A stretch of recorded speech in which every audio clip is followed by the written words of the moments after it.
Ótimo. E vou dividir a tela com vocês. Ótimo. Acho que agora estamos prontos. Tudo certo, tá todo mundo me vendo bem, né? Prazer estar aqui com vocês hoje. Obrigado, Silmara, pelo convite. E a gente vai discutir um tema mais que apropriado nesse inverno aqui em Londrina, em julho, que é a alta de número de casos de influenza. E a gente vai fazer assim um jogo rápido, bem direto ao ponto mesmo, falar sobre influenza, manejo no influenza agudo, pronto-socorro, o que que a gente precisa lembrar, o que que precisa não fazer para que o paciente não piore, o paciente só melhore. E depois a gente deixa um tempo até mais longo para discussão, para tirar dúvida, para a gente conversar, para se eu souber sanar a dúvida, se eu não souber, eu busco e a gente conversa mais, tá? Então, ó, eu deixei para vocês o QR Code dessa aula. Então, quem quiser agora, aponta o celular aqui para o QR Code, que daí você já consegue baixar o PDF da aula. Daí, com o PDF, você consegue clicar no link das bibliografias. Tem bibliografia do CDC dos Estados Unidos, tem bibliografia do Ministério da Saúde, tem bastante coisa boa, tá? Então, a gente vai discutir hoje. Eu vou falar sobre uma introdução rápida com a epidemiologia atual, o que que a gente está passando, não só aqui em Londrina, mas no Brasil inteiro, em julho de 2025, com o vírus influenza. Vou falar dos tipos e dos subtipos do vírus influenza, porque às vezes a gente pensa que não é importante, mas no nosso cotidiano essa informação ajuda bastante. Vou falar sobre quadro clínico clássico, sobre a diferenciação entre infecção com vírus sincicial respiratório, com coronavírus, rinovírus e os outros vírus. Vou falar sobre as complicações da infecção pelo vírus influenza. Quais são as populações de risco? Quem é que mais complica? Então, aquele paciente que está na minha frente, que eu preciso ficar atento porque ele tem uma taxa maior de complicação. Como é que a gente fecha o diagnóstico? Como é que a gente faz o tratamento? Quando a gente escolhe que o paciente precisa ser internado, precisa ser institucionalizado, ou então, às vezes, internação domiciliar, os principais erros, as principais não acertos nossos no dia a dia do tratamento do paciente agudo e como que a gente pode orientar esse paciente com a prevenção com a vacina. Depois eu deixo as bibliografias, beleza? Assim, qualquer momento vocês podem levantar a mão aqui, pode abrir o áudio, me interromper, pode falar e pode acrescentar, por favor, tá bom? Então, ó, agora para introduzir, a gente tem que saber que o impacto da gripe no sistema de saúde é muito grande. Segundo a Secretaria de Saúde do Estado do Paraná, que publicou faz pouco tempo aquela nota técnica deles, acho que vai fazer uma semana, a gente teve agora, nesse período, um aumento de 40% nos casos de influenza em comparação com o inverno do ano passado, com o mesmo período de 2024 e um aumento de 70% das mortes por influenza. Depois esses dados vão ficar mais robustos no meio da apresentação, eu vou falando um pouco mais sobre eles, mas na semana epidemiológica que a gente está agora, a gente está na semana 26, mas aqui no Paraná já publicaram a informação da semana 25, né, que foi até dia 21 de junho mais ou menos, a gente teve mais de 14 mil casos de síndrome respiratória aguda grave, e grande parte delas, mais de 40%, pelo vírus influenza. Bom, então, ó, só para mostrar para vocês, o Infogripe da Fiocruz aqui no Brasil mostra que a gente tem novos casos de óbitos por síndrome respiratória aguda grave, e o influenza, a gente tem muitos óbitos pelo influenza, principalmente em menores de 2 anos e muito mais em maiores de 60, aqui ó, 60 e 65 anos. Então, o influenza, ele é um vírus que é um micro-organismo de muito grande virulência, muito alta virulência, e ele causa muitas mortes. A gente brinca às vezes no consultório, tentando diferenciar com o paciente. Ah, qual que é a diferença de gripe e resfriado? Que aqui no Brasil, no nosso português, a gente às vezes confunde, né? Fala assim, ah, eu tô gripado. Não, não, às vezes é só um resfriado leve. A gripe é aquela doença grave, que leva o paciente para UTI. Eu brinco no consultório, gripe é quando os portugueses chegaram aqui no Brasil e os indígenas morriam por gripe. A gripe espanhola que varreu um terço da população da Europa, lá nos 1920, mais ou menos, que a gente teve os últimos casos de gripe espanhola. Então, gripe é uma doença que mata e tem matado muito ainda aqui no Brasil. Esse daqui é do César Paraná. A gente vê que a gente teve aqui até a semana epidemiológica 25, a gente teve mais de 1.500 casos de síndrome gripal nas unidades sentinelas. Então, como funciona a unidade sentinela aqui no Paraná? Acho que são 21 unidades, 21 UPAs, e cada UPA tem que colher 5 swabs por semana. Então chega alguém com algum sintoma respiratório, ele colhe o swab, e nisso a gente conseguiu ver que aqui no Paraná a gente teve dos 1.500 swabs positivos, a gente teve 360 swabs positivos para o vírus influenza A H1N1, tá bom? A gripe pelo influenza A. Então é uma prevalência muito alta. A gente tá. E esses são dados bem recentes, tá? Do último boletim da semana epidemiológica ali no dia 26 de junho. E desse impacto, a gente tem que ter uma pergunta provocativa. Será que tratar gripe é tão simples assim? Que a gripe, o influenza, é o beabá do pneumologista e a gente vê isso o tempo inteiro no consultório e às vezes a gente pensa que é óbvio, mas não é, porque a inflamação da gripe é muito grande e a gripe chega a ser uma doença sistêmica e não só uma doença respiratória. A gente também brinca no consultório com os pacientes que já pegaram dengue e agora estão com influenza, que o influenza parece que é uma dengue respiratória, porque nas primeiras 12 horas o paciente quase não tem sintoma respiratório. Ele tem febre alta, muita dor no corpo, muita prostração, às vezes dor abdominal, e a gente vai confundir, por exemplo, com a dengue, tá bom? Então, tratar a gripe nem sempre é tão simples assim. Para a gente entrar já no vírus, a gente tem os subtipos e os tipos do vírus influenza. O influenza, ele tem praticamente, ele tem praticamente todas as partes do mundo e a gente tem 4 subtipos de vírus influenza. Tem influenza A, que acomete todos os animais, gripe aviária, gripe suína, esses daí são os do influenza A. Tem o influenza B, que é exclusivo de humanos. Tem uma influenza C, que é de humanos e suínos, e ele não tem importância clínica. E tem uma influenza D, que não é de ser humano e também não tem importância clínica nenhuma para a gente hoje. Daí a gente subclassifica o tipo A em subtipo mais relevante a H1N1 e a H3N2. E o B a gente fala em linhagem B, que tem a linhagem Victoria e a linhagem Yamagata. Então, por que que isso é importante a gente saber no nosso dia a dia? Porque a vacina do posto de saúde, ela é trivalente. Ela tem influenza A H1N1, A H3N2 e B Vitória. E a influenza tetravalente do sistema particular de imunização, ela tem esses três, H1N1, H3N2 e Vitória, e tem também a linhagem B e Yamagata. O importante lembrar para nós aqui, profissionais da saúde, eu fico muito confortável em falar que a linha Yamagata ela não circula desde 2020, mas ainda está ali na vacina, a gente está esperando uma volta dessa linhagem, ou às vezes ela voltar, porque ela é uma linhagem de importância clínica, mas desde 2020. Então, esse ano, por exemplo, em que a gente não teve tanta vacina no sistema privado e a população teve que correr para o sistema público para se vacinar. Eu, por exemplo, eu não me vacinei no sistema privado. Faz anos que eu não me vacino com a influenza no sistema privado. Eu fiz a trivalente e eu estou muito bem protegido, porque nós não temos hoje relato da circulação do Yamagata aqui no hemisfério sul ou em qualquer parte do mundo, tá? Ela não está circulando essa quarta cepa aí do tetravalente.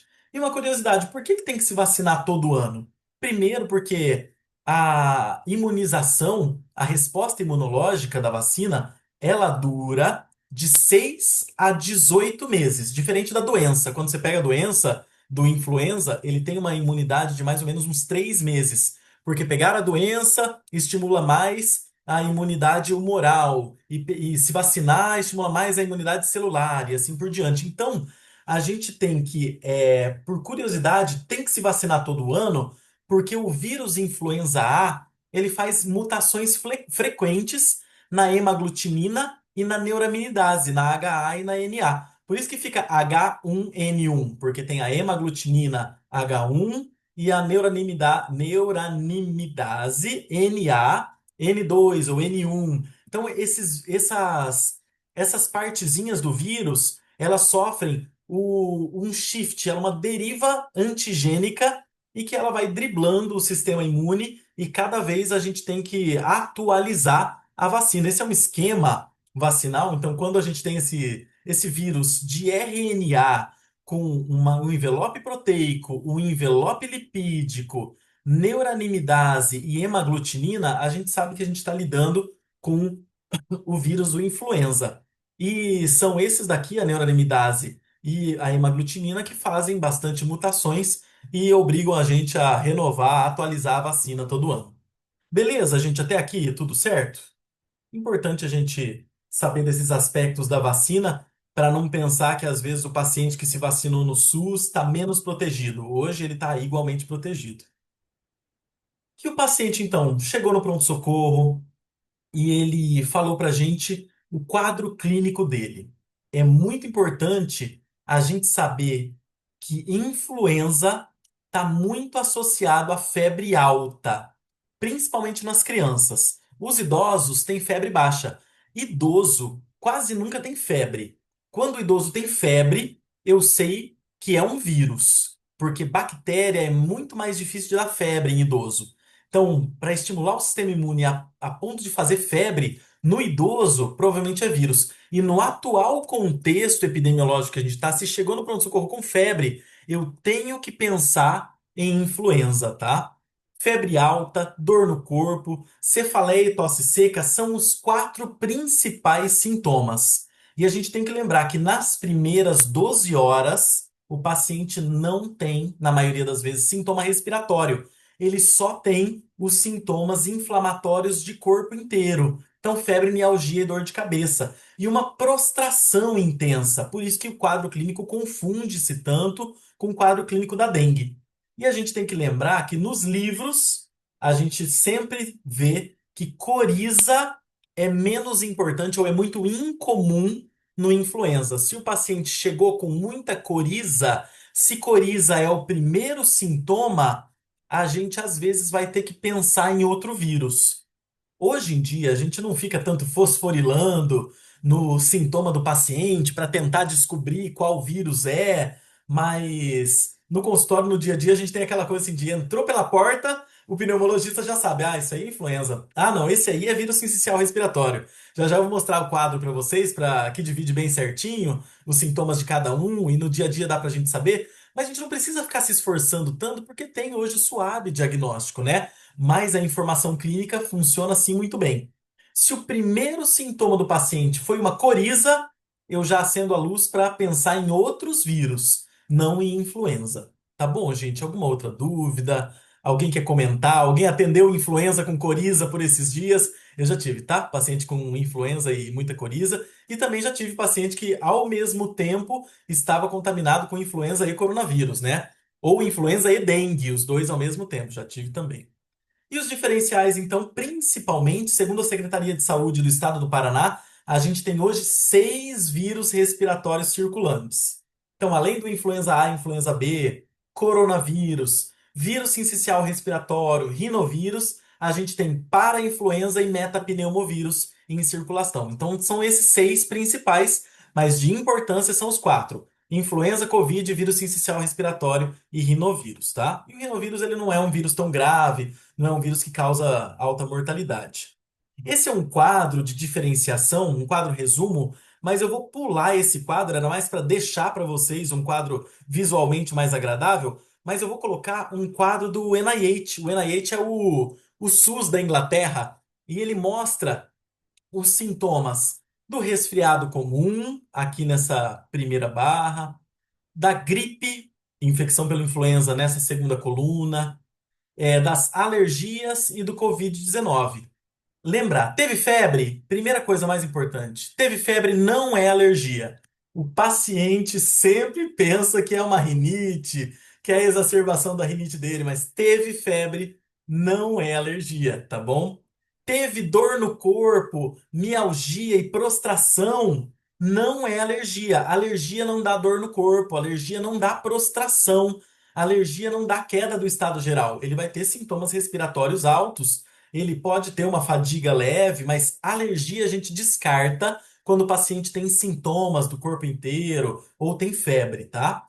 É muito importante lembrar aqui, ó, no nariz escorrendo, que ele é comum nas alergias e ele é incomum na gripe, sendo comum no resfriado e comum na Covid-19.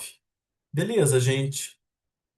Tranquilo? Só para destacar um, que é o nariz escorrendo. No quadro anterior, que eu vou deixar para vocês só, é importante lembrar do vírus sincicial respiratório. A gente está tendo muito caso, principalmente em crianças e idosos. Eu atendi só hoje dois idosos com infecção pelo vírus sincicial respiratório e idoso que nunca chiou e chegou chiando, sibilando no pronto-socorro aqui, ó. Sibilo é muito comum no vírus sincicial respiratório, porque ele é um vírus que tem tropismo pela árvore brônquica, diferente de rinovírus e outros vírus que têm tropismo pela via aérea superior. O, o vírus sincicial respiratório, ele dá chiado nos pacientes. Então, um idoso que às vezes não teve febre, teve um sintoma gripal leve, chegou chiando, a gente já vai pensar em vírus sincicial respiratório, que está circulando bastante também. Beleza, gente?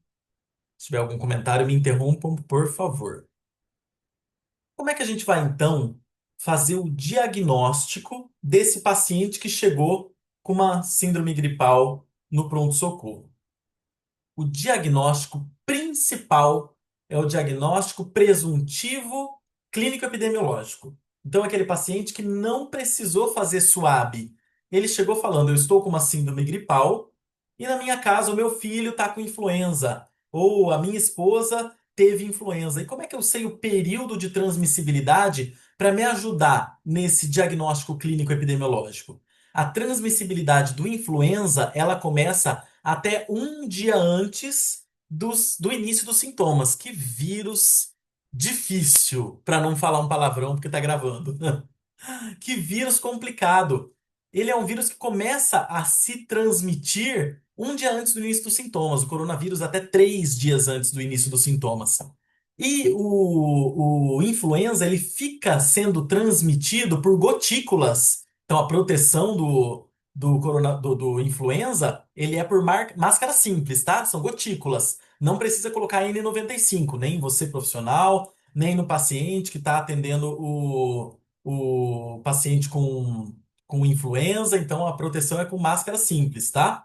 Então, ele fica transmitindo normalmente por até 5 dias a partir do início dos sintomas. Alguns dados literários falam em 7 dias após o início dos sintomas, mas a gente sabe que o principal mesmo são os primeiros 2 dias de transmissibilidade, ou então até 48 horas do último pico febril.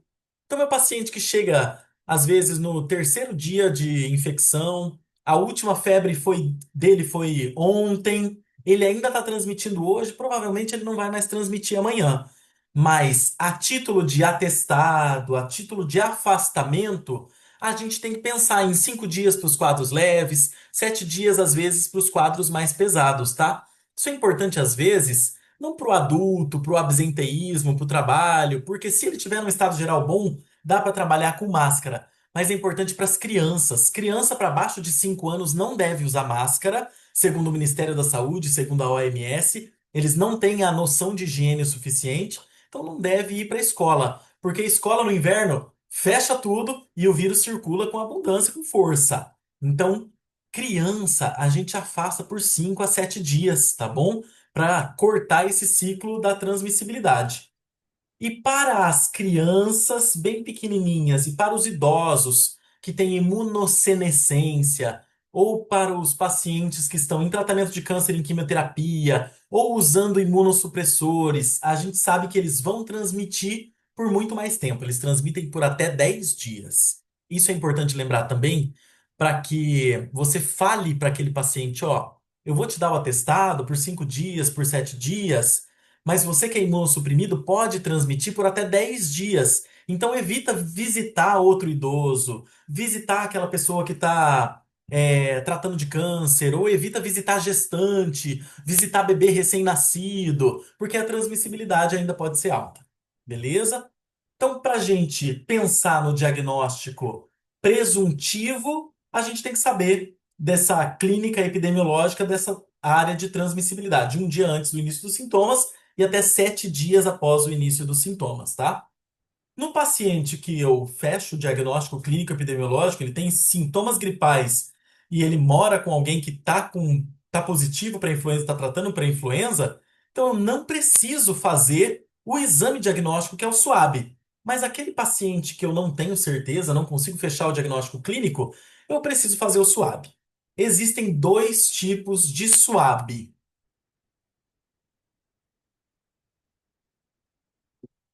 O SWAB RT-PCR, que é o padrão ouro, que tem uma alta sensibilidade, ele faz a reação em cadeia da polimerase, né, do PCR, do RNA do vírus. Então ele tem uma sensibilidade altíssima e uma especificidade de 100%. Então, se veio positivo, é positivo com certeza. Ele fez sequenciamento genético do RNA do vírus, né? Multiplicação, desculpa, do RNA do vírus. Diferente do antígeno viral, que é o swab mais comum, é o swab que a gente tem normalmente no pronto-socorro, swab que a gente tem na farmácia, swab que eu tenho lá no meu consultório, no Instituto Respirar, tem swab também. E é esse swab de antígeno viral. Lá no Instituto Respirar a gente tem o swabzinho, que é aquela plaquinha, acho que todo mundo conhece. Eu vou ver se eu acho aqui uma figura agora para mostrar para vocês do swab.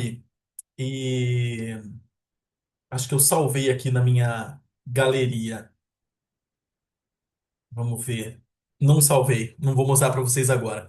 Mas é uma plaquinha que você faz as gotinhas, e nessa plaquinha ele vem o controle, que é o C, e daí vem os testes. Lá no consultório a gente tem de influenza A, influenza B, vírus sincicial respiratório e coronavírus. Então nessas plaquinhas daí ele tem o controle, fica marcadinho, e o teste, se vier positivo em alguns desses outros 4 vírus, é um teste quádruplo que a gente tem lá, eu tenho certeza de que o paciente está infectado, porque não tem falso positivo nesse teste. E ele também não tem reação cruzada, não tem como o paciente estar infectado por rinovírus e positivar para influenza, ou infectado com coronavírus e positivar para vírus sincicial respiratório. Não tem reação cruzada, não tem falso positivo. A gente tem sim falso negativo, porque a sensibilidade do teste in vitro é muito alta. Você vê lá na bula do teste, né? Eu comprei os testes lá pro consultório e a sensibilidade do teste, a bula fala 99%. Aqui, ó, é a sensibilidade in vitro do teste. Então, naqueles tem um preparado de vírus com conhecida concentração de vírus, aquele vírus específico, e ele vê que a sensibilidade do teste é muito alta, que ele positiva os testes que são expostos àquela concentração de vírus.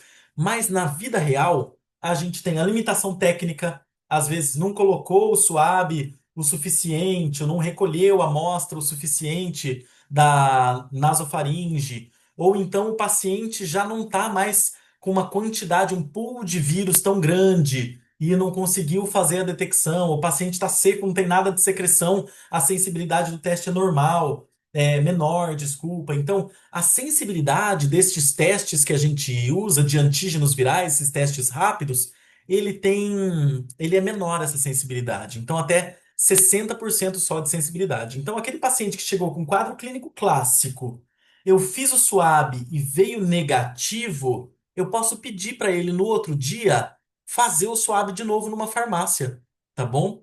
Eu posso pedir para ele, antes de iniciar o tratamento, se eu estiver na dúvida ainda, posso pedir para ele fazer o RT-PCR no laboratório, que é laboratório mais que faz o RT-PCR. Normalmente o plano de saúde não cobre. Alguns planos só que cobrem. Mas eu posso repetir, porque a sensibilidade aumenta, a sensibilidade do SWAB para antígeno viral, ela aumenta com 48 horas do início dos sintomas. As primeiras 24 horas, o paciente não tem tanto sintoma respiratório, ele vai ser menos sensível. Então, no segundo dia do início dos sintomas, que é o melhor dia para fazer o swab de antígeno viral. Beleza, gente? Se alguém tiver alguma dúvida, algum comentário, pode falar, pode me interromper. Então, esses três tipos de diagnóstico, bem simples: presuntivo, diagnóstico com RT-PCR e diagnóstico swab com antígeno viral. Nesse diagnóstico, daí a gente vai falar para o paciente se ele tem uma síndrome gripal ou se ele tem uma síndrome respiratória aguda grave. Aqui a gente que é profissional da saúde, a gente não tem muita dificuldade em identificar a síndrome gripal. Nariz escorrendo, febre alta ou baixa, prostração, dor de garganta, tosse e espirro, isso é síndrome gripal. Mas a síndrome respiratória aguda grave, segundo o manual do Ministério da Saúde, é presença de um dos seguintes sintomas. Se ele tem taquipneia, que é no adulto a frequência respiratória é maior que 21 inspirações por segundo, por minuto, tá?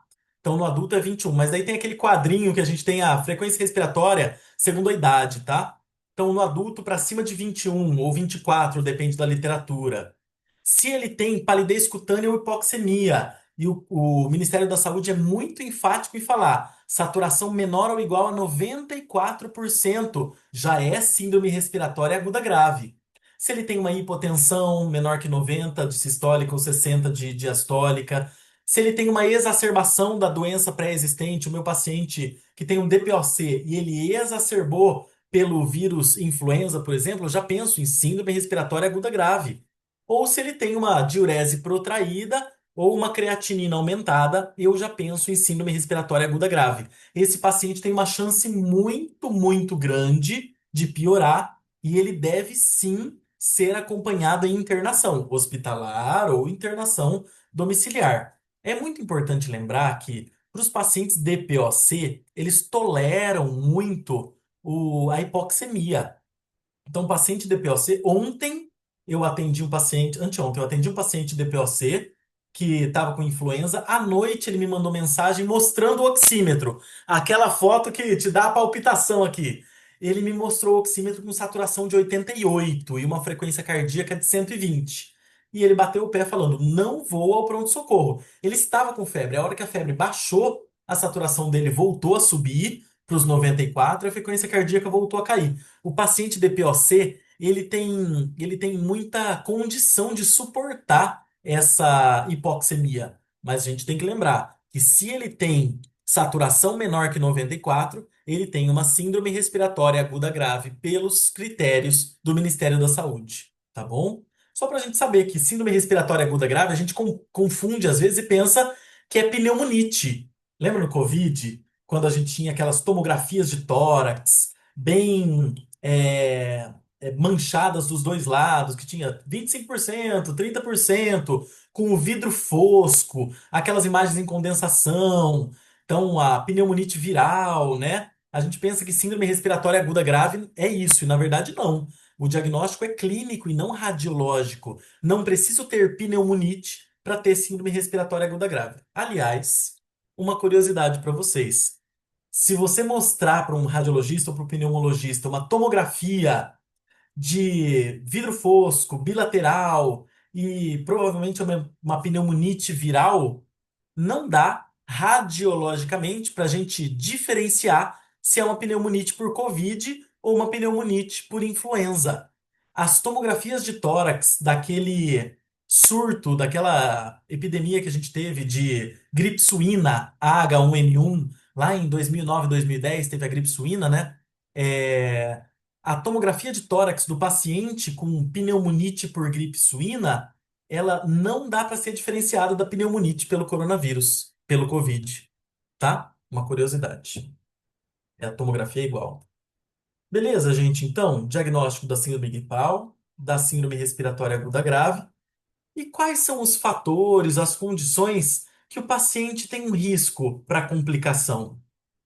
Gestante, isso é muito importante lembrar. Gestante complica e complica muito com a infecção do influenza.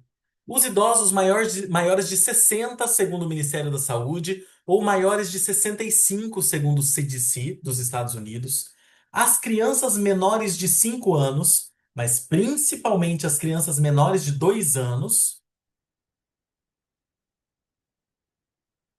e todos aqueles pacientes que já têm alguma doença mais grave de base. Os pneumopatas, que são os pacientes com DPOC, e os pacientes com asma principalmente, eles têm uma condição, uma possibilidade de exacerbar a doença deles de base. Por isso que eles são pacientes que merecem atenção especial e iniciar o tratamento o mais precocemente possível. Mas também, quem mais tem chance de fazer síndrome respiratória aguda grave? Quem tem tuberculose ativa, os pacientes com cardiopatia, porque eles já têm uma função cardíaca debilitada. Paciente com insuficiência cardíaca que está ali naquele limite dele, está bem medicado, foi atendido pela doutora Luciane Casarim, está com todas as medicações em dia e a função cardíaca dele está ótima, está estável, está equilibrada. Mas às vezes ele está no limite dele, ele não aguenta uma queda de saturação para 88, uma frequência cardíaca de 120, igual a minha paciente de ontem. Então, o cardiopata ele também tem uma chance muito grande de fazer síndrome respiratória aguda grave e necessitar a internação. O nefropata, o hepatopata, o diabetes mellitus, insulino dependente ou não, os pacientes ECNE, síndrome de Down, com sequela de AVC, ou os pacientes que já são imunossuprimidos, eles têm maior risco de fazer síndrome respiratória aguda grave. E quais são essas complicações mais frequentes dos pacientes? Paciente que entra em contato com o vírus influenza, ele pode fazer uma pneumonia viral, que às vezes a gente chama de pneumonite, que se apresenta como vidro fosco, consolidações esparsas, no paciente que está já terminando a febre ou ainda está no meio da febre e fica com pneumonite, queda de saturação. Ele pode fazer pneumonia bacteriana secundária à infecção. Isso é importante a gente saber. Cerca de 30 a 50% dos pacientes que têm infecção pelo vírus influenza acabam desenvolvendo infecção bacteriana secundária, ou pneumonia, ou infecção brônquica. Por quê? Quando a gente entra em contato com o vírus, a mucosa da via respiratória, ela fica mais sensível, mais friável, e as próprias bactérias da nossa árvore brônquica, da nossa microbiota, que é principalmente composta por pneumococo, a própria microbiota se prolifera. Então, se aquele paciente não tem vacina de pneumonia, pneumo 13, pneumo 15 ou pneumo 20, ou então aquele esquema antigo, pneumo 13 mais pneumo 23 e depois de 5 anos pneumo 23 de novo. Se ele não tem esse esquema vacinal, ele pode desenvolver uma pneumonia bacteriana secundária com mais facilidade. 30 a 50% dos pacientes com infecção pelo vírus influenza podem vir a desenvolver infecção bacteriana secundária, ou pneumonia ou infecção brônquica, tá? Então, outras complicações, a miocardite é muito importante. A gente teve um alerta do CDC. Em 2024, teve uma explosão de casos de miocardite e pericardite pelo vírus influenza nos Estados Unidos.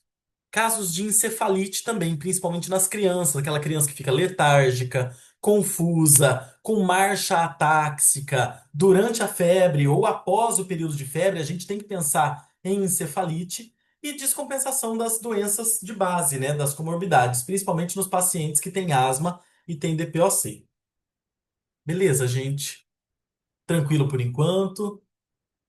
Eu tô indo bem rápido para a gente ter tempo de fazer uma discussão acalorada depois, para quem tiver mais questões.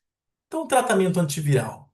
O oseltamivir. Quando que eu devo prescrever o oseltamivir? Na verdade, o Ministério da Saúde, ele inverte essa pergunta. Ele fala: fechou o diagnóstico? Eu tenho que prescrever. Eu só tenho que me lembrar para quem eu não devo prescrever o oseltamivir.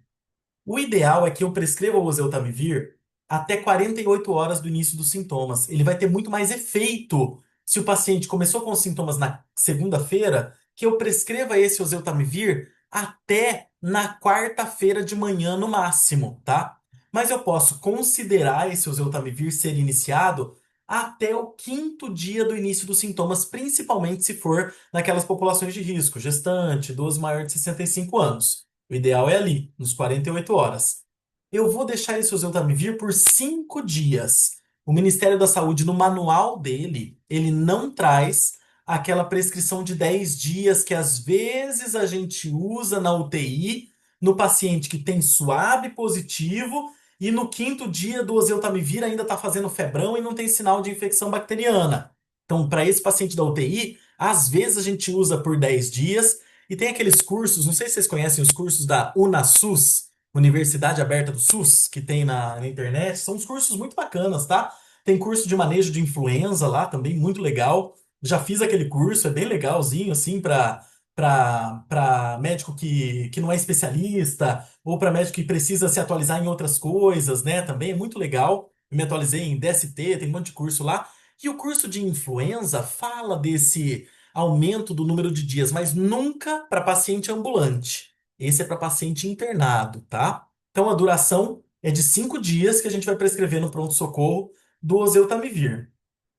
Eu tenho que fazer ajuste pela função renal. Tem uma tabelinha, tá? Na bula do remédio, que tem o ajuste pela função renal. Daí eu vou ter que usar o comprimido de 30 miligramas, ou vou ter que diluir o comprimido de 75 miligramas. E eu tenho que lembrar, isso é muito importante. Eu só dou o antibiótico para o paciente quando eu tiver uma forte suspeita de que existe uma infecção bacteriana concomitante.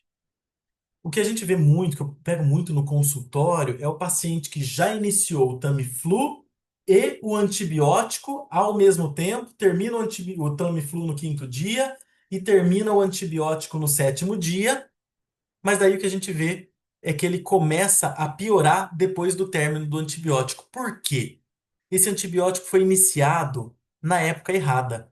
Nos primeiros dias, eu tenho sim uma sensibilização da via aérea, mas as bactérias se proliferam mais, elas acabam desenvolvendo a pneumonia ou infecção brônquica mais para frente. Então, esse antibiótico que foi instituído junto com o Tamiflu, sem o paciente Tamiflu, olha eu falando o nome da marca, mas tá tudo bem. Quando você dá o oseltamivir junto com o antibiótico, esse antibiótico inicial ele vai servir para fazer a seleção das bactérias e fazer o paciente ficar resistente àquelas bactérias. O pneumococo do paciente ele vai ficar resistente àquele antibiótico que você usou. Então, invariavelmente, se o paciente não tiver indicação clara de antibiótico terapia, você não vai dar antibiótico junto com o oseltamivir. Você vai prescrever o oseltamivir e vai pedir para ele ou fazer um retorno no pronto-socorro, que acho que não é a conduta sempre, né? Fazer retorno no pronto-socorro em 48 e 72 horas, ou buscar o atendimento com um especialista, ou o plantoni, ou o pneumologista, o infectologista, ou o médico de família, nessas 48 ou 72 horas para checar se a infecção dele está melhorando, se o antiviral está melhorando o quadro clínico dele e se ele vai ou não, a partir dali, precisar de tratamento com antibiótico, tá?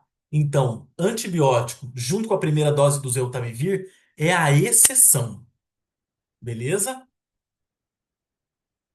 E o uso racional do oseltamivir também.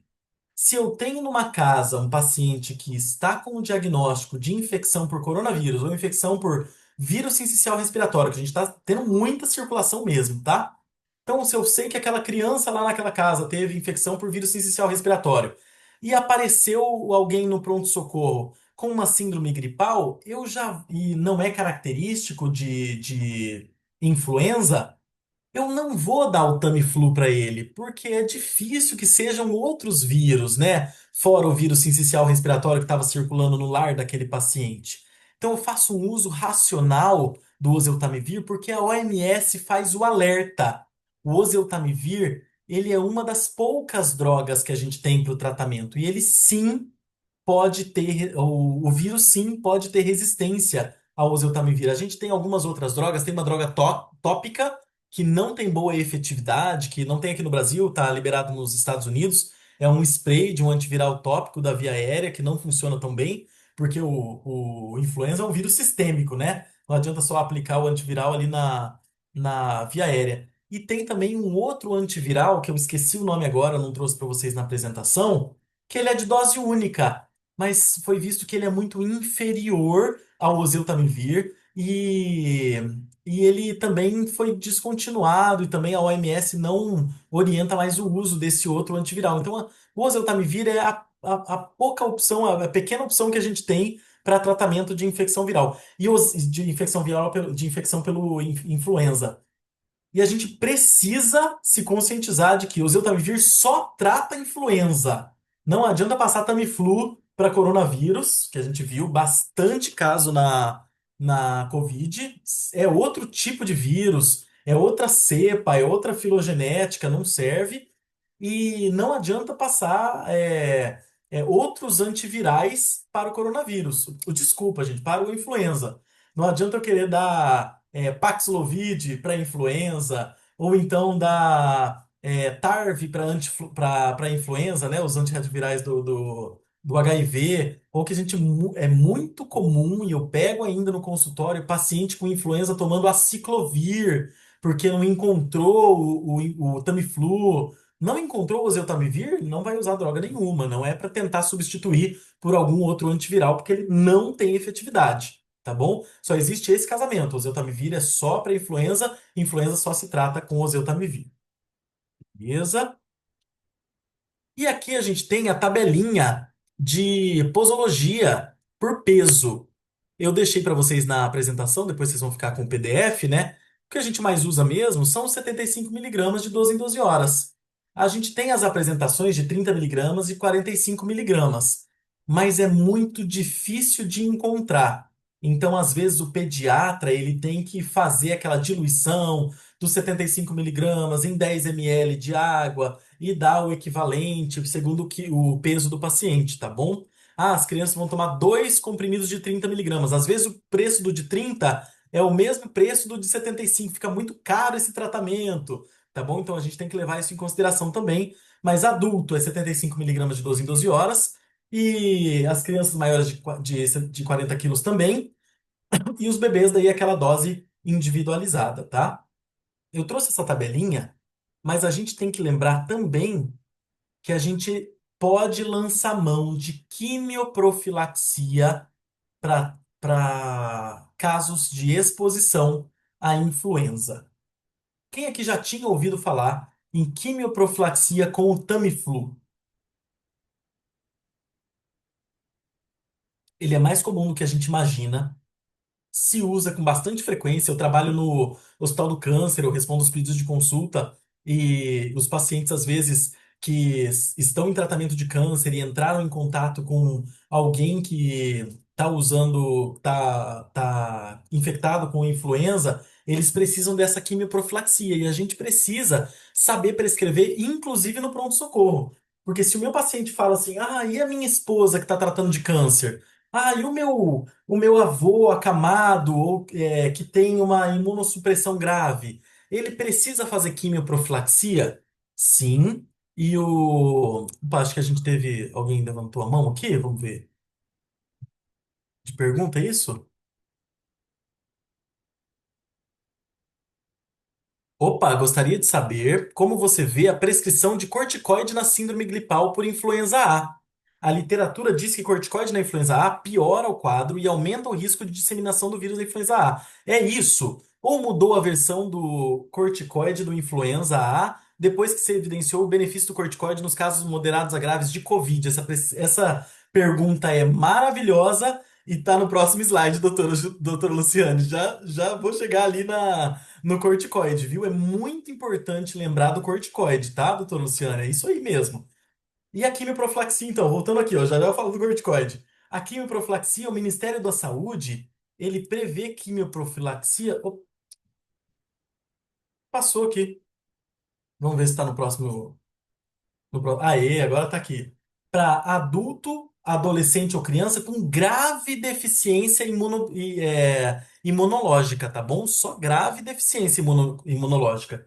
Então, existe literatura até que fala que não precisa fazer quimioprofilaxia na gestante, porque ela não tem grave deficiência imunológica, mas alguns obstetras prescrevem, tá? os residentes de alto risco em instituições de longa permanência durante o surto. Então, instituição de longa permanência, um idoso pegou, às vezes, para bloquear o surto, porque idoso morre mesmo de influenza, tá? Para bloquear o surto, eu faço quimioprofilaxia em todos os profissionais da saúde e em todos os internos da instituição de longa permanência, tá bom? E a dose normalmente é 75 miligramas uma vez ao dia. Trouxe aqui o quadrinho da profilaxia, é quase um copia e cola do outro quadrinho. A gente vê que é 75 miligramas uma vez ao dia, mas é por 7 a 10 dias, tá bom? O tratamento da quimioprofilaxia. Eu vou falar do corticoide um pouquinho mais para frente ali no outro slide. Deixa eu ver só aqui se eu tenho. Parece que eu tinha mais uma pergunta. Chat. Não, não tem mais perguntas. Eu estou chegando lá. Quando que então eu atendi esse paciente no pronto-socorro, eu vi que esse paciente tem o diagnóstico de influenza, quando que eu vou internar esse paciente? Principalmente quando ele tiver uma síndrome respiratória aguda grave. Hipoxemia, instabilidade hemodinâmica com hipotensão ou taquicardia, uma complicação infecciosa que vai ser difícil de tratar em casa, ou claramente sinais de falência respiratória. O paciente já está fazendo bradicardia ou bradipneia, principalmente nas crianças, tá? Então não tem muito segredo quando eu peço para aquele paciente internar. Dá uma travadinha aqui. Vamos falar então sobre os erros do pronto-socorro e o último vai ser o corticoide. O erro mais comum no pronto-socorro é não começar o Tamiflu. Eu peço para o paciente fazer um SWAB, mesmo já tendo uma alta suspeição de síndrome respiratória, de infecção pela influenza, tinha alguém positivo em casa, o paciente vai lá no laboratório no outro dia, ele acaba fazendo um RT-PCR, que demora às vezes 5 dias para sair, e acabou perdendo a janela de uso do oseltamivir. Então, não tratar precocemente é um erro crasso. Eu preciso iniciar o mais rápido possível quando eu fecho o diagnóstico. Quando eu fecho o diagnóstico. Tratar após 5 dias do início dos sintomas.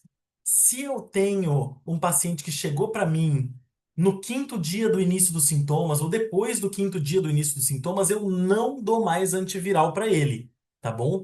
Porque o paciente vai ter a experiência somente dos efeitos colaterais do oseltamivir. Os mais comuns são a indisposição gástrica, a inapetência e a dor de estômago, tá?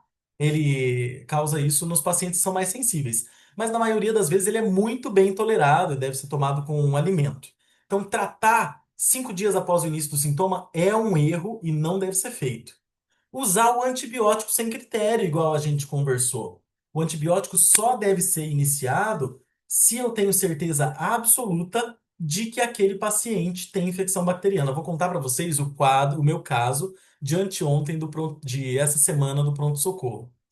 A minha paciente idosa com DPOC, ela já estava tratando uma exacerbação infecciosa e ela estava no quarto dia de moxifloxacino quando ela falou para mim assim, doutor, eu piorei, mas eu acho que eu peguei alguma outra coisa, porque eu não piorei a minha respiração, eu piorei o meu corpo inteiro. Eu tô com uma febre alta de início súbito, muito cansaço, muita dor no corpo, e eu tô com uma tossinha leve, a minha tosse já tinha melhorado. A gente fez o suave e, como se diz no português do dia a dia, batata, influenza. E eu tinha visto ela há poucos dias. Ela estava no, acho que no quarto ou quinto dia do moxifloxacino, que tinha sido o antibiótico de escolha para ela. Então, o que que eu fiz? Quando ela diagnosticou influenza, eu precisei iniciar o oseltamivir e ela estava no quarto ou quinto dia do moxifloxacino, então, como ela ainda tinha um pouco de secreção, eu precisei postergar o moxifloxacino dela, que ia ser usado só por 5 dias, para 10 dias, para uma segurança. Mas acho que foi a única vez esse ano que eu fiz receita de oseltamivir e fiz receita de antibiótico ao mesmo tempo para o paciente. É um paciente que já estava tratando até a infecção bacteriana, eu tinha certeza que ele estava com uma infecção bacteriana, por isso que eu fiz a receita do antibiótico. Então, usar o antibiótico só quando a gente tem critério para tratar a infecção bacteriana. Beleza, gente? E por último, corticoide sistêmico precoce. É um erro e continua sendo um erro no tratamento do influenza.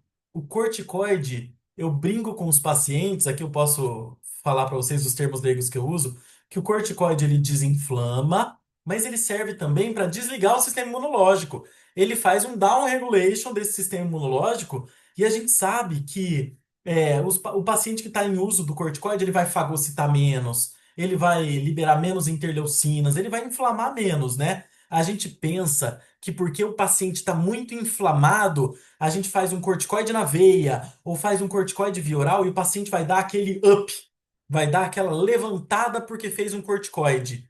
E na verdade é o, é o contrário. O paciente vai piorar, ele propicia, ele aumenta a taxa de infecção bacteriana e o corticoide a gente usa para tratar as pneumonites. A síndrome respiratória aguda grave não é sinônimo de pneumonite ou de pneumonia viral.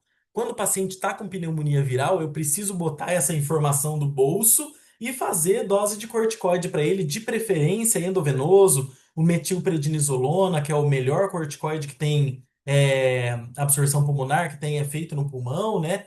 Então, eu uso metilprednisolona nos pacientes que têm pneumonite. Mas se o paciente foi no pronto-socorro e ele teve o diagnóstico de síndrome gripal e infecção pelo influenza, eu não dou receita de oseltamivir e corticoide ao mesmo tempo. E se você soubesse como isso é comum no consultório, a gente vê o paciente que acabou piorando por uso inadvertido de corticoide. Então eu preciso me conscientizar de que corticoide sistêmico precoce mata muito mais e faz o paciente evoluir muito pior do que o paciente que não usou o corticoide. Ressalvas. Lembra aquele paciente com infecção de vírus sincicial respiratório que faz muito chiado, porque o vírus sincicial respiratório tem um tropismo pela árvore brônquica? Quando o paciente ele já é asmático ou já tem o DPOC, ele tem uma facilidade muito grande de inflamar a árvore brônquica e exacerbar a doença dele, a asma ou o DPOC. Então, às vezes, nos pacientes que estão muito descompensados, eu preciso lançar mão do corticoide via oral. Mas a melhor opção seria eu carregar no corticoide inalatório para aquele paciente e não fazer um corticoide sistêmico. Então, ó, corticoide sistêmico precoce, quase nunca para o influenza. Eu só vou fazer no paciente que tem pneumonite viral, daí eu interno ele e faço metilprednisolona, ou no paciente que exacerbou a asma e a DPAC. Se for uma exacerbação bem grave, se for uma exacerbação leve, eu vou carregar, eu vou aumentar a dose do corticoide inalatório, que é em micrograma. Beleza, gente? Deu para entender do corticoide sistêmico? Então a gente risca corticoide e risca antibiótico. Se você deu a receita do oseltamivir, você tem que dar uma segurada na sua outra mão esquerda para não entregar a receita do corticoide do antibiótico. Aumenta a mortalidade somente quando a doença pulmonar de base estiver exacerbada. Vamos ver que a gente tem no chat aqui um comentário, uma mensagem nova. Obrigado eu, doutora Luciane, eu que agradeço pela pergunta. Opa, mais algum outro comentário aqui no chat? Opa. A Silmara pediu para a gente preencher o checklist de presença. Então, gente, para a gente já encaminhar para o fim, prevenção com vacina. Só vou citar, porque no pronto-socorro a gente fala menos de vacina, né?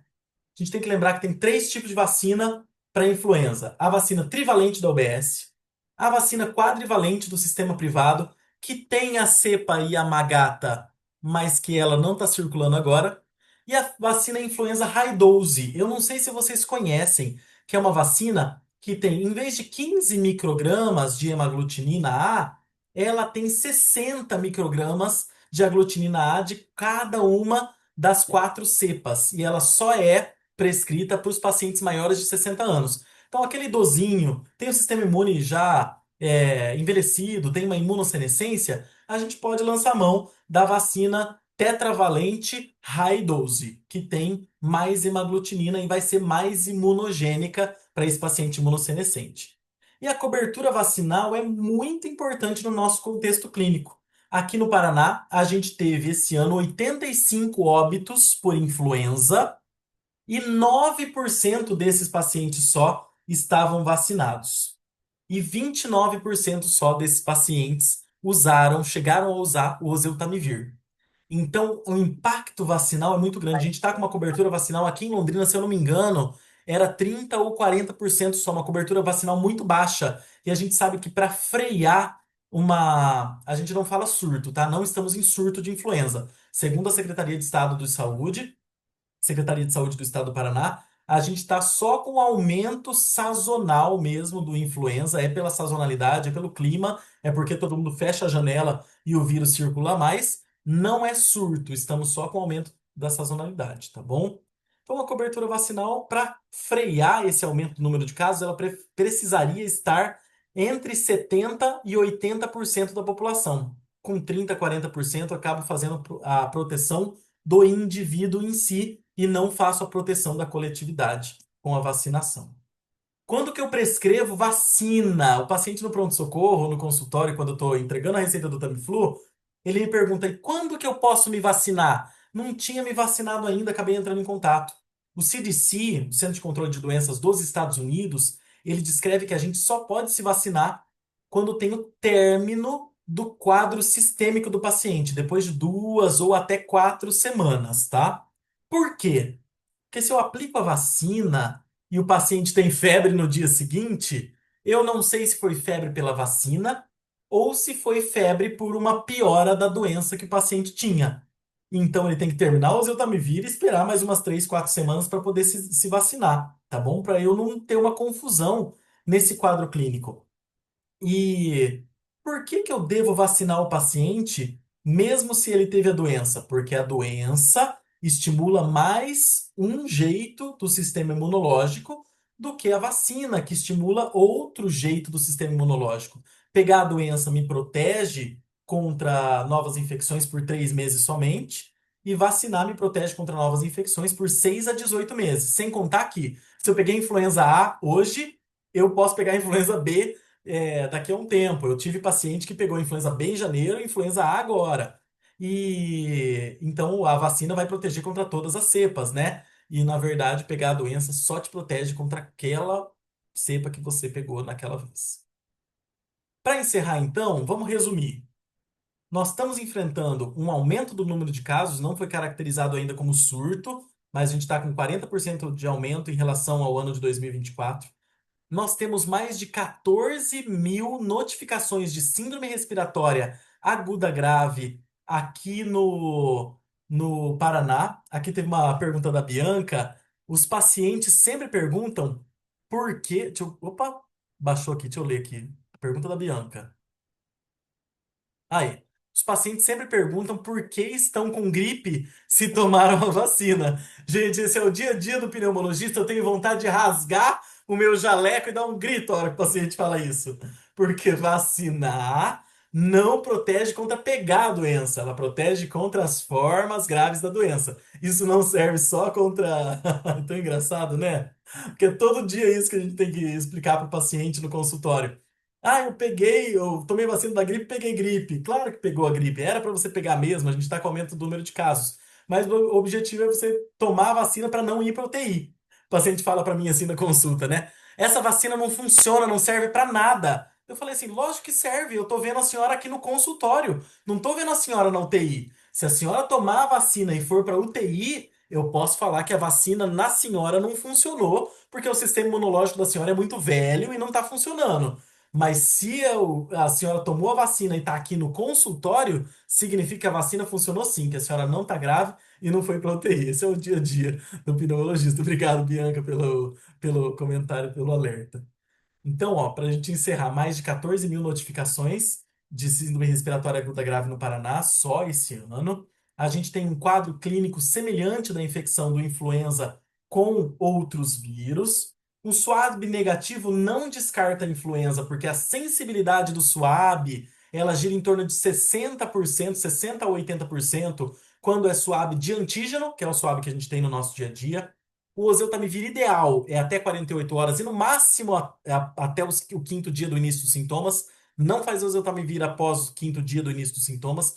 Corticoide aumenta a mortalidade, antibiótico somente quando tiver certeza de co-infecção bacteriana. E eu aguardo 2 a 4 semanas para fazer a vacinação depois do término do quadro da infecção pelo influenza. Beleza, gente? Essa é a bibliografia que eu deixei para vocês. No PDF vai dar para vocês clicarem em cima da bibliografia para ler. É muito bacana, tem gráficos muito legais. Esse é o QR Code para quem quiser apontar a câmera do celular e baixar a aula para você ter os slides com a foto do influenza e nosso quadro da 25ª semana epidemiológica aqui em 2025 no Paraná. E foi um prazer falar com vocês. Estou aberto a perguntas, questionamentos. Vocês são maravilhosos. Já vou parar de compartilhar. Pronto. Doutor, boa noite. Oi, Daniel, boa noite. Tudo bem? Tudo Doutor, eu queria saber se o certo? doutor utiliza na sua prática clínica aquele fluxograma que a gente tem do SUS. É um fluxograma que fala sobre a questão do uso, né, de receitar ou não o oseltamivir, né? Lá tem um fluxograma que nos leva a fazer o uso, né, a receitar o oseltamivir em situações onde o paciente tem acima de 60 anos, tem menos de 2 anos, é cardiopata, é nefropata, que foi esses pacientes que o doutor, inclusive, comentou. Ou Aham. se, de forma geral, o paciente, a partir do momento que confirma diagnóstico por um SWAB, o doutor já entra com o oseltamivir sem levar em consideração esses critérios?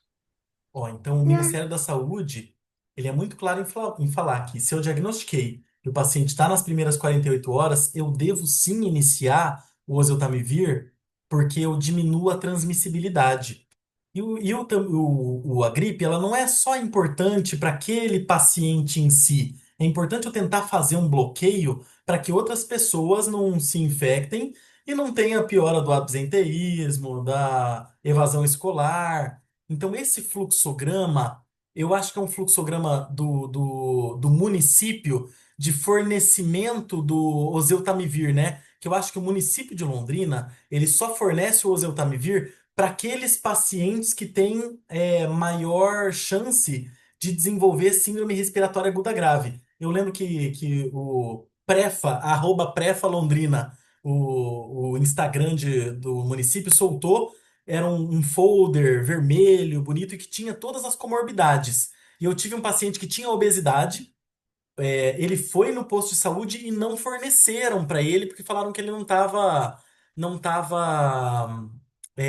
elencado, a doença dele não estava elencada naquele rol de doenças do município. Então, o Ministério da Saúde ele não traz fluxograma e exclui algumas pessoas do uso do oseltamivir, não. Ele prescreve o oseltamivir para todas as pessoas que diagnosticaram influenza e estão nas primeiras 48 horas, tá? Tá certo, doutor. Obrigado. Muito Obrigado, boa a sua aula, Daniel. viu? Imagina, obrigado. Oi, criança. Cláudio, boa Oi, noite. doutora. Boa noite. Eu gostaria de perguntar para você assim: se a gente está consulta, lá no pronto atendimento, chega um paciente que refere que a esposa testou já faz 2 dias influenza A, Tá. e ele vem com sintomas gripais, porque ele começou há 24 horas, por exemplo. Eu estou autorizada a já fazer o diagnóstico de influenza A e tratar como? Sem o teste? Ou, Com a segunda certeza absoluta. é, É, e diagnóstico mesmo, presuntivo epidemiológico. e se ele, já que ele está nos 24, 48 horas do sintoma, o sintoma está exuberante, e ele está no grupo de risco, eu posso prescrever o antiviral, mesmo sem o teste positivo? Pode, doutora. Por quê? mesmo que o teste venha negativo, o diagnóstico presuntivo epidemiológico dele é muito alto, é muito forte.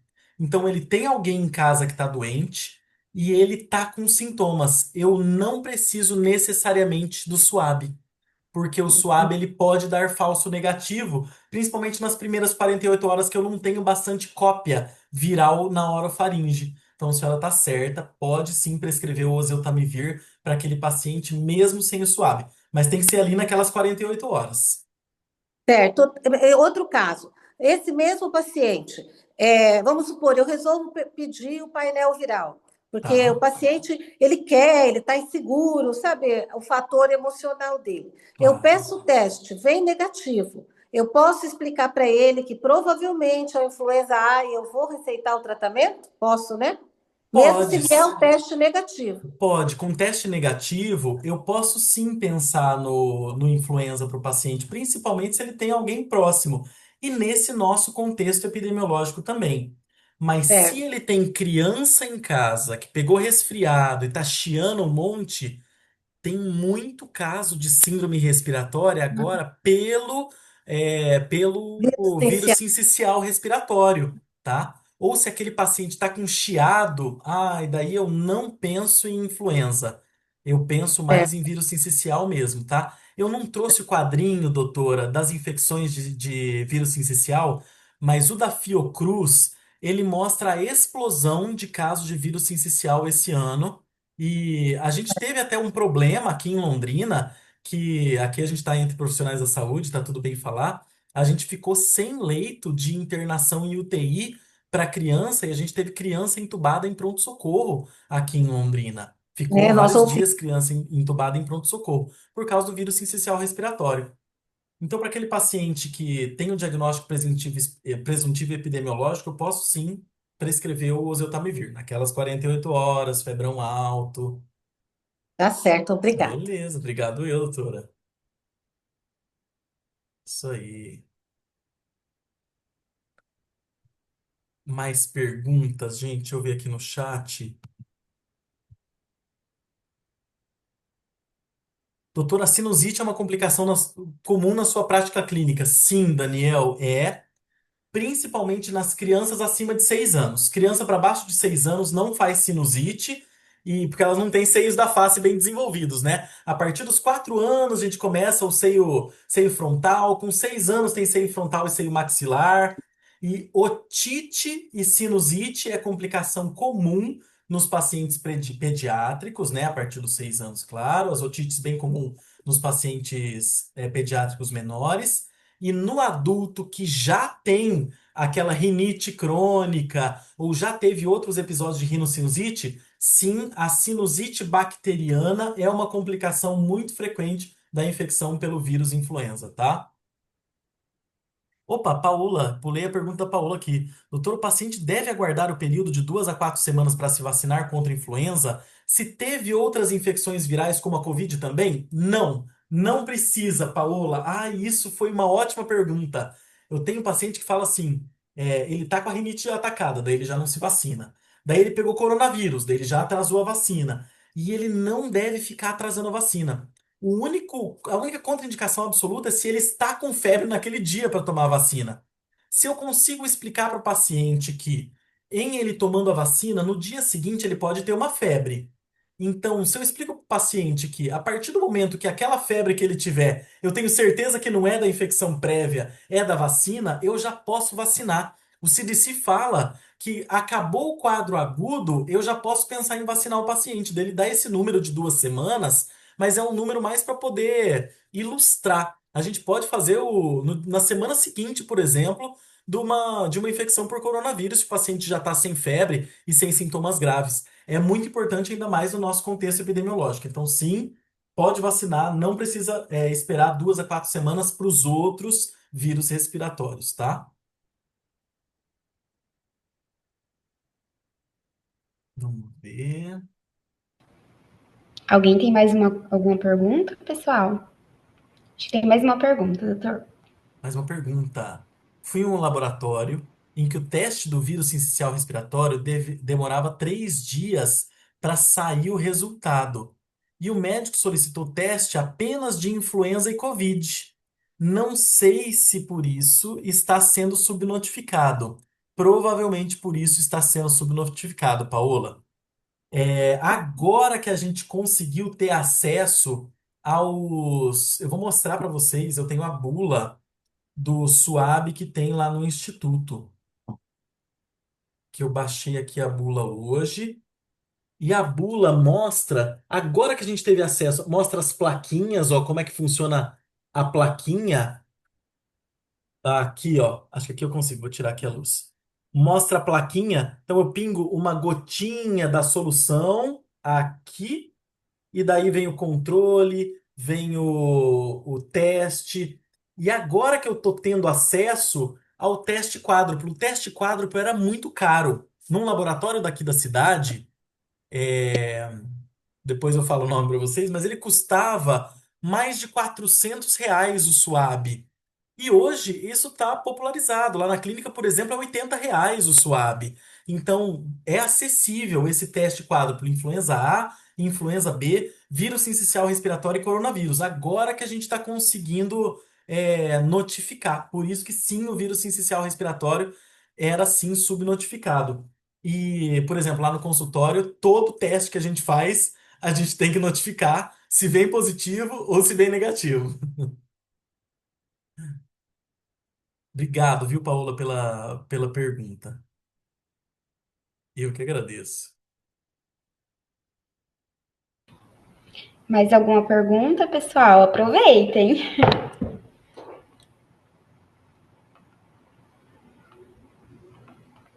Olha só. Tinha prometido para Silmara que a gente ia falar meia horinha e daí ia fazer meia horinha de pergunta. Não deu certo, hein? Foi ótimo, doutor. Bom, acho que é isso, né? Pelo menos ninguém mandou nenhuma pergunta até agora. Mais Tá nenhuma ótimo. pergunta. Ok, que é isso. Muito obrigada, doutor, pela aula maravilhosa, mais uma Eu que vez, como agradeço, eu todas que as outras. agradeço.